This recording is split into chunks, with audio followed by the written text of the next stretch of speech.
Joker का part 2 फोलिया 2 theatres में release हो गया है और पर्सनली मेरे ओपिनियन में this movie was a cinematic masterpiece. पर काफी लोग इससे डिसअपॉइंटेड हैं, जो तुम्हें इसकी रेटिंग्स और रिव्यूज से पता चल ही गया होगा। इसने लोगों को दो हिस्सों में डिवाइड कर दिया है। कुछ लोगों को तो ये काफी ज्यादा पसंद आ रही है और वहीं कुछ लोगों को बिल्कुल भी नहीं, जिसका मेन रीजन जो मुझे लगता है वो है इसकी मिसलेड मार्केटिंग। इसके ट्रेलर्स वगैरह को देखकर लग रहा था कि एक ऑल इन जोकर और हार्ली क्विन की मूवी होगी, where Arthur Fleck will let loose his Joker side and there will be chaos. पर इंस्टेड ये एक म्यूजिकल कोर्टरूम ड्रामा है और लोगों को लग रहा था कि हाँ म्यूजिकल है, मतलब 2-3 गाने होंगे, पर उनको ये नहीं पता था कि ये एक प्रॉपर म्यूजिकल मूवी होगी, क्योंकि एक वाइड रेंज ऑफ ऑडियंस को अपील करने के लिए दे मार्केटेड इट रॉन्ग, जिसकी वजह से लोगों की जो एक्सपेक्टेशंस थी इसको लेकर वो गलत सेट हो गई थी। वे एक कम्प्लीटली डिफरेंट मूवी एंटिसिपेट कर रहे थे, जिसकी वजह से जब उन्होंने ये मूवी देखी तो दे गॉट डिसअपॉइंटेड। पर मैंने इसके अर्ली रिव्यूज देख लिए थे इसको देखने से पहले, जिसकी वजह से मुझे पहले ही पता चल गया था कि एक म्यूजिकल कोर्टरूम ड्रामा है, तो मैं वही एक्सपेक्ट करके इसको देखने गया था। And maybe that's why I loved the movie, because I got the movie I expected and wanted. So बिना किसी स्पॉयलर्स के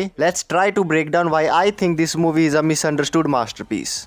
the goods. Number 1, it's cinematography and direction. जिसको ये मूवी बिल्कुल भी पसंद नहीं आई इस बात से तो वो भी एग्री करेंगे कि इसकी सिनेमेटोग्राफी और डायरेक्शन इज जस्ट ब्रिलियंट। हमने काफी टाइम से इतनी सिनेमैटिक लुकिंग मूवी नहीं देखी थी। इसका हर एक शॉट इतने ध्यान से क्राफ्ट किया गया है कि it's always so captivating to look at. और फर्स्ट मूवी की तरह ये भी काफी मूवीज के प्रिंसिपल को विलिंगली ब्रेक करती है। जैसे तुम्हें इसमें काफी अनऑर्डिनरी कैमरा एंगल्स और कैमरा प्लेसमेंट्स देखने को मिल जाएंगी, और जो नॉर्मल मूवीज में तुम्हें एकदम सिमेट्रिकल शॉट्स देखने को मिलते हैं ये उसको भी चैलेंज करती है by breaking the symmetry in some shots. और ये सारी चीजें एक स्ट्रेंज फीलिंग को इवोक करती है जो हमें फील भी होती है, which makes it really interesting. और अगर तुम्हें इसकी सिनेमेटोग्राफी के बारे में और डीप में जानना है then I will strongly suggest you guys to watch this incredible video, जिसका लिंक तुम्हें डिस्क्रिप्शन में मिल जाएगा इफ यू आर इंटरेस्टेड।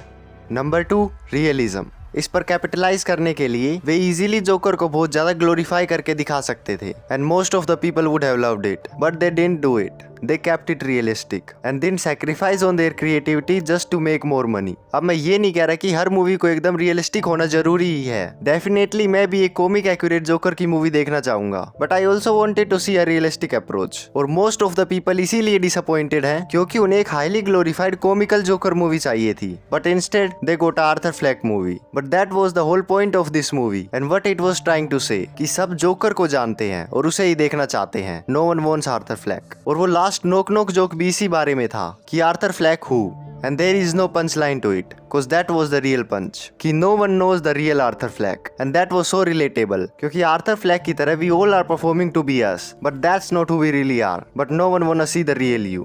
और यही मैं कहने की कोशिश कर रहा हूँ कि please don't watch this movie for what you want it to be but watch it for what it is.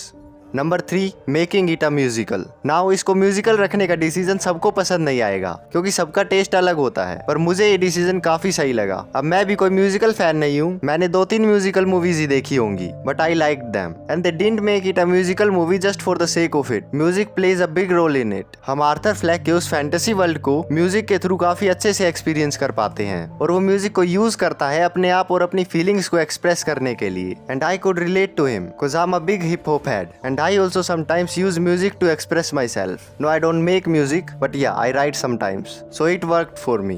Number 4, वोकिन Phoenix की परफॉर्मेंस। भाई अब इस पॉइंट पे he is not playing this character, he is living it. तुम्हें ऐसा तो लगता ही नहीं है कि तुम एक एक्टर को देख रहे हो जो जोकर को परफॉर्म कर रहा है, but instead you are like कि हाँ यही तो है जोकर, क्या मतलब ही is just acting. So ya he was phenomenal and Lady Gaga was also great as Harley Quinn. I bide it. Number 5, इसका background music and sound design. जितना भी म्यूजिक यूज किया है इसमें वो सारा काफी बढ़िया था और उससे भी बढ़िया था इसका इमर्सिव साउंड डिजाइन। थिएटर में तुम्हें सारी चीजें फील होती हैं और तुम कंप्लीटली इमर्स हो जाते हो मूवी में। अब इस मूवी में बहुत कुछ है डिकोड करने के लिए, इसकी स्टोरी, कैरेक्टर्स, राइटिंग, थीम्स और कुछ डीपर मीनिंग्स, पर मैं स्पॉयलर्स में नहीं जाना चाहता, तो उन सब के बारे में किसी और वीडियो में बात करेंगे। But for now let's also talk about some minor criticisms. और पहला है इसका मिसप्लेस्ड म्यूजिक। इसका मोस्ट ऑफ द म्यूजिक मुझे मुझे काफी पसंद आया और वो उन सीन्स के लिए रिक्वायर्ड भी था, पर एक दो सीन्स में वो थोड़ा अननेसेसरी फील होता है जो तुम्हें मूवी से थोड़ा डिस्कनेक्ट कर देता है। But overall I liked it. और सेकंड क्रिटिसिज्म है इसका स्ट्रेस्ड नरेटिव। इसके कुछ सीन्स थोड़े स्ट्रेस्ड और रिपीटेटिव फील होते हैं, और specially in the climax. I loved the ending but they over stressed it. You constantly feel कि या